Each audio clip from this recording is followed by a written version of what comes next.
UP board class 12 के प्यारे विद्यार्थियों, स्वागत है आप सभी का शिवम लेक्चरर में। नागरिक शास्त्र का पेपर है जो कि बोर्ड एग्जाम 2025 के लिए सबसे ज़्यादा इंपॉर्टेंट है। पूरा पेपर एकदम अच्छे से आंसर के साथ आपको हल करके बताने वाले हैं, तो आप लोग वीडियो को पूरा अंत तक देखिएगा। बोर्ड एग्जाम के लिए मोस्ट इंपॉर्टेंट मॉडल पेपर है। समय 3 घंटा 15 मिनट होता है और पूर्णांक होता है मेरे प्यारे बच्चों 100 का। यहाँ पर थोड़ा सा निर्देश देख लेते हैं मेरे प्यारे बच्चों। प्रारंभ के 15 मिनट परीक्षार्थियों को प्रश्न पत्र पढ़ने के लिए निर्धारित है। सभी प्रश्न करने अनिवार्य होते हैं। प्रत्येक प्रश्न के लिए निर्धारित अंक उसके सामने दिए गए हैं। प्रश्न संख्या 1 से 10 तक बहुविकल्पीय प्रश्न है और प्रश्न संख्या 11 से 20 तक अति लघु उत्तरीय प्रश्न है, जिनका उत्तर आपको 10 शब्दों में देना है। प्रश्न संख्या 21 से 26 तक लघु उत्तरीय प्रश्न फर्स्ट है, जिनका प्रत्येक उत्तर लगभग 50 शब्दों में देना है। और प्रश्न संख्या 27 से 30 तक लघु उत्तरीय प्रश्न सेकंड है, जिनका प्रत्येक उत्तर लगभग 100 से 125 शब्दों में देना है। प्रश्न संख्या 31 से 32 दीर्घ उत्तरीय प्रश्न है, जिनका उत्तर 250 शब्दों में देना है। तो सभी लोग वीडियो को कर देंगे लाइक, चैनल पर नए होंगे चैनल को सब्सक्राइब कर देंगे, वीडियो को शेयर कर देंगे। चलिए वीडियो को शुरू करते हैं। सबसे पहले बहुविकल्पीय प्रश्न, इसमें मेरे प्यारे बच्चों प्रश्न नंबर 1 है, बांग्लादेश का गठन कब हुआ? 1970, 1971, 1975, 1991। तो मेरे प्यारे बच्चों बांग्लादेश का गठन हुआ था 1971। आपका बी ऑप्शन बिल्कुल करेक्ट हो जाएगा। इसके बाद है बर्लिन की दीवार कब बनाई गई थी? 1950, 1955, 1961, 1965।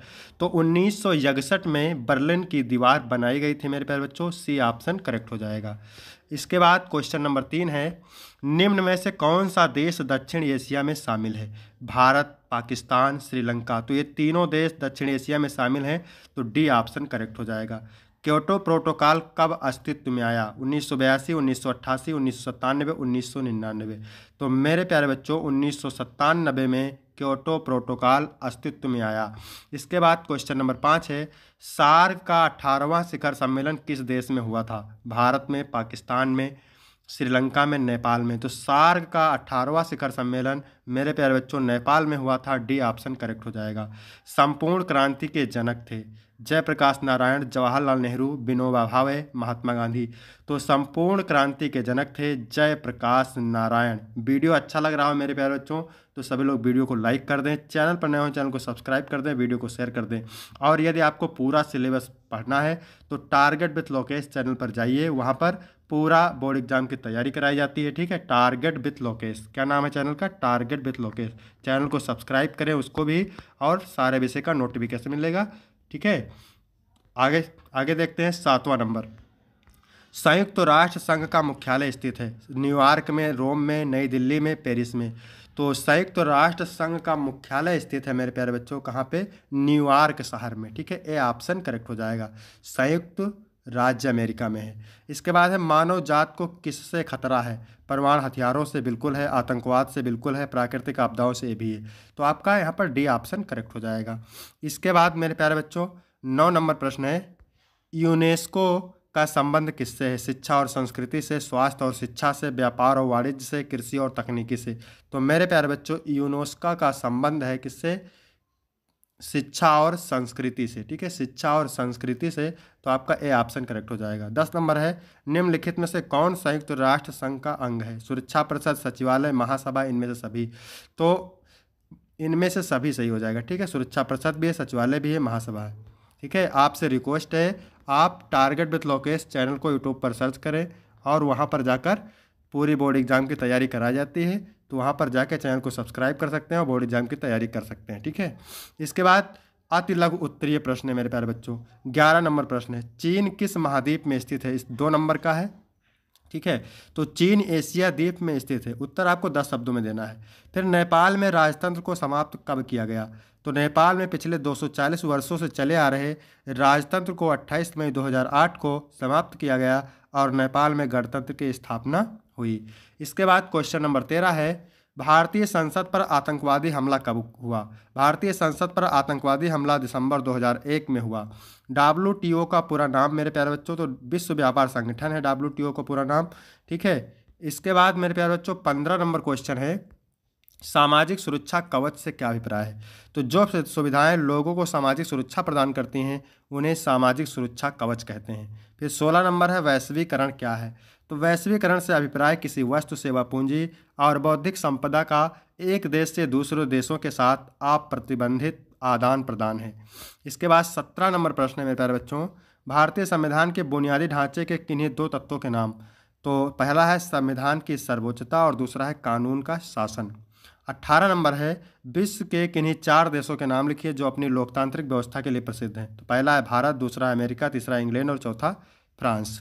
इसके बाद 19 नंबर प्रश्न है, किन्हीं दो बहुउद्देशीय नदी परियोजनाओं के नाम। तो पहला है भाखड़ा नागल परियोजना, दूसरा है हीराकुंड परियोजना। अगला 20 नंबर है, शिमला समझौता किन दो देशों के बीच हुआ। तो शिमला समझौता भारत और पाकिस्तान के बीच हुआ। इसके बाद है लघु उत्तरीय प्रश्न फर्स्ट। उत्तर आपको 50 शब्दों में देना है और प्रत्येक उत्तर के लिए आपको 5 अंक मिलेंगे। शांति सेना क्या थी, इसे सफलता क्यों नहीं मिली। तो 1987 में भारत श्रीलंका के बीच हुए समझौते के अनुसार भारत में लिट्टे के विरोध में अपनी सेना भेजी, जिसे शांति सेना कहा जाता है, परंतु धीरे धीरे श्रीलंका में ही इस शांति सेना का विरोध होने लगा। परिणाम स्वरूप 1989 से शांति सेना वापस भारत आने लगी। इसके बाद 22 नंबर प्रश्न है, संयुक्त राष्ट्र संघ के किन्हीं 4 प्रमुख अंगों के नाम लिखिए। तो संयुक्त राष्ट्र संघ के किन्हीं 4 प्रमुख अंगों के नाम निम्न हैं। पहला है महासभा, दूसरा है सुरक्षा परिषद, तीसरा है आर्थिक और सामाजिक परिषद, चौथा है सचिवालय। इसके बाद मेरे प्यारे बच्चों 23 नंबर प्रश्न है, दलाई लामा ने भारत में शरण क्यों ली। तो 1959 में चीन द्वारा तिब्बत पर कब्जा करने और दमन बढ़ाने के कारण दलाई लामा को तिब्बत छोड़ना पड़ा। चीन के खिलाफ तिब्बती विद्रोह विफल होने के बाद उन्होंने भारत में शरण मांगी। भारत सरकार ने उन्हें शरण दी और तब से वह धर्मशाला हिमाचल प्रदेश में रह रहे हैं। इसके बाद 24 नंबर प्रश्न है, द्वि राष्ट्र सिद्धांत के से क्या अभिप्राय है। द्वि राष्ट्र के सिद्धांत से क्या अभिप्राय है। भारत में द्वि राष्ट्र का सिद्धांत भारत विभाजन से संबंध रखता है। जिन्होंने द्वि राष्ट्र सिद्धांत का प्रतिपादन मुसलमान के लिए अलग राष्ट्र बनाने, पाकिस्तान बनाने के लिए किया। मुस्लिम लीग के अनुसार भारत किसी एक कौम का नहीं बल्कि हिंदू मुसलमान नाम की 2 कौमों का देश है, इसलिए उसने द्वि राष्ट्र सिद्धांत का समर्थन किया। द्वि राष्ट्र सिद्धांत का ही परिणाम हुआ कि भारत 15 अगस्त 1947 में को 2 भागों भारत और पाकिस्तान में बंट गया। बड़ी संख्या में लोग एक देश से दूसरे देश को विस्थापित हुए तथा लाखों की संख्या में लोग मारे गए। इसके बाद 25 नंबर प्रश्न है मेरे प्यारे बच्चों, क्या कह रहा है। इसके बाद 25 नंबर है, कारगिल संघर्ष के कारणों का उल्लेख कीजिए। तो उत्तर लिखेंगे, कारगिल संघर्ष के कारणों का उल्लेख निम्न है। पहला है, कारगिल संघर्ष का प्रमुख कारण पाकिस्तान सेना द्वारा नियंत्रित सीमा के निकट भारतीय क्षेत्र के कुछ भागों पर कब्जा करना था। दूसरा है, कारगिल संघर्ष का एक प्रमुख कारण पाकिस्तान की भारत के प्रति शत्रुतापूर्ण नीति है। इसके बाद 26 नंबर प्रश्न है, हरित क्रांति क्या थी। तो हरित क्रांति से अभिप्राय कृषि उत्पादन में होने वाली उस भारी वृद्धि से है जो कृषि की नई नीति अपनाने के कारण हुई है। जे हारर के अनुसार हरित क्रांति शब्द 1968 में होने वाले उन आश्चर्यजनक परिवर्तनों के लिए प्रयोग में लाया जाता है जो भारत के खाद्यान्न उत्पादन में हुआ था तब अब भी जारी है। हरित क्रांति से न केवल आर्थिक एवं सामाजिक बल्कि राजनीतिक ढांचा भी प्रभावित हुआ। इसके बाद है लघु उत्तरीय प्रश्न श्रीखंड। उत्तर आपको 100 से 125 शब्दों में देना है मेरे प्यारे बच्चों और 6 अंक का है। जितने प्रश्न बता रहे हैं मोस्ट इंपॉर्टेंट है। फिर से आपसे एक बार कह रहे हैं मेरे प्यारे बच्चों, आपसे रिक्वेस्ट है कि टारगेट विथ लोकेश चैनल को सब्सक्राइब कर लीजिए, वहाँ पर सारी वीडियो आपको मिलेंगी। ठीक है, टारगेट विथ लोकेश। यहाँ पर आप देख सकते हैं 27 नंबर प्रश्न, संयुक्त राष्ट्र सुरक्षा परिषद की संरचना का वर्णन कीजिए। स्थायी तथा अस्थायी सदस्यों को दिए जाने वाले विशेष अधिकारों में अंतर स्पष्ट कीजिए। तो संयुक्त राष्ट्र सुरक्षा परिषद में 15 सदस्य देश होते हैं, जिनमें 5 अस्थायी और 10 अस्थायी सदस्य शामिल हैं। स्थायी सदस्य अमेरिका, रूस, चीन, फ्रांस और यूके है, जिन्हें वीटो पावर प्राप्त है। अस्थायी सदस्य 2 वर्षों के लिए चुने जाते हैं और इनका चयन महासभा द्वारा क्षेत्रीय संतुलन को ध्यान में रखकर किया जाता है। इसमें अंतर क्या है आप देख सकते हैं। पहला है वीटो पावर, केवल स्थायी सदस्यों को किसी भी प्रस्ताव को रोकने का अधिकार है, जबकि अस्थायी सदस्यों को नहीं। सदस्यता अवधि, अस्थायी सदस्य हमेशा के लिए होते हैं जबकि अस्थायी सदस्य 2 वर्षों के लिए चुने जाते हैं। प्रभाव और शक्ति, स्थायी सदस्य अंतर्राष्ट्रीय सुरक्षा निर्णयों में अधिक प्रभावशाली होते हैं। सुरक्षा परिषद वैश्विक शांति बनाए रखने में महत्वपूर्ण भूमिका निभाती है, लेकिन इसकी संरचना में सुधार की मांग भी उठती रही है। इसके बाद है 28 नंबर प्रश्न। ठीक है, शॉक थेरेपी के 4 परिणाम। तो शॉक थेरेपी 1991 में सोवियत संघ के विघटन के बाद अपनाई गई एक आर्थिक नीति थी, जिसमें समाजवादी अर्थव्यवस्था से पूंजीवादी अर्थव्यवस्था में तेजी से परिवर्तन किया गया। इसके प्रमुख परिणाम निम्नलिखित हैं। पहला है आर्थिक असमानता में वृद्धि। निजीकरण के कारण कुछ गिने चुने लोग अत्यधिक धनी बन गए, जबकि आम जनता गरीबी में चली गई। इसके बाद दूसरी हेडिंग है उद्योगों का पतन। सरकारी नियंत्रण हटने और सब्सिडी समाप्त होने से कई बड़े उद्योग बंद हो गए, जिससे बेरोजगारी बढ़ी। मुद्रास्फीति में उछाल। सरकारी मूल्य नियंत्रण समाप्त होने से आवश्यक वस्तुओं के दाम तेजी से बढ़ गए, जिससे आम जनता प्रभावित हो गई। इसके बाद चौथी हेडिंग है सामाजिक अस्थिरता। आर्थिक असमानता, बेरोजगारी और भ्रष्टाचार बढ़ने से समाज में असंतोष फैला और अपराध दर में वृद्धि हुई। इसके बाद मेरे प्यारे बच्चों 29 नंबर क्वेश्चन है भारत और चीन के बीच संबंधों में तनाव के कारणों का मूल्यांकन। तो भारत और चीन के संबंध ऐतिहासिक रूप से जटिल रहे हैं, जिनमें सहयोग और तनाव दोनों शामिल हैं। मुख्य रूप से निम्नलिखित कारणों से दोनों देशों के बीच तनाव बना रहता है। पहला है सीमा विवाद। इसमें लिखेंगे अरुणाचल प्रदेश और अक्साई चीन पर विवाद के कारण दोनों देशों के बीच टकराव होता रहा है। 1962 के युद्ध के बाद भी, ठीक है, एलएसी यानी लाइन ऑफ एक्चुअल कंट्रोल पर तनाव जारी है। इसके बाद दूसरा हेडिंग है लिखेंगे डोकलाम और गलवान संघर्ष। 2017 में डोकलाम और 2020 में गलवान घाटी में हिंसक झड़पों ने संबंधों को और खराब किया।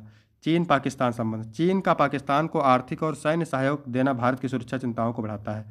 चौथा है आर्थिक और रणनीतिक प्रतिस्पर्धा।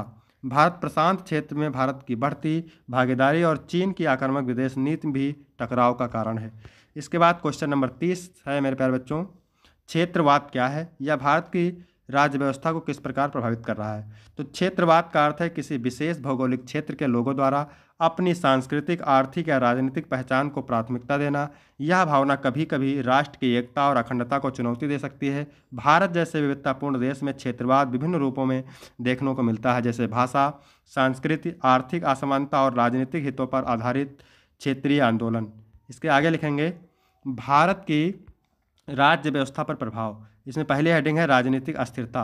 क्षेत्रीय दलों के उदय से राष्ट्रीय राजनीति में अस्थिरता बढ़ सकती है। दूसरा है विभाजन की मांग। क्षेत्रवाद के कारण तेलंगाना, झारखंड और उत्तराखंड जैसे नए राज्यों का गठन। तीसरा है आर्थिक असमानता। कुछ क्षेत्र तेजी से विकसित होते हैं जबकि कुछ पिछड़े रह जाते हैं।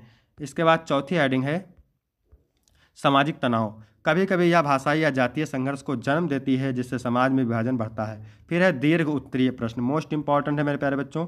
तो 31 नंबर प्रश्न क्या कह रहा है? सार्क की स्थापना कब हुई?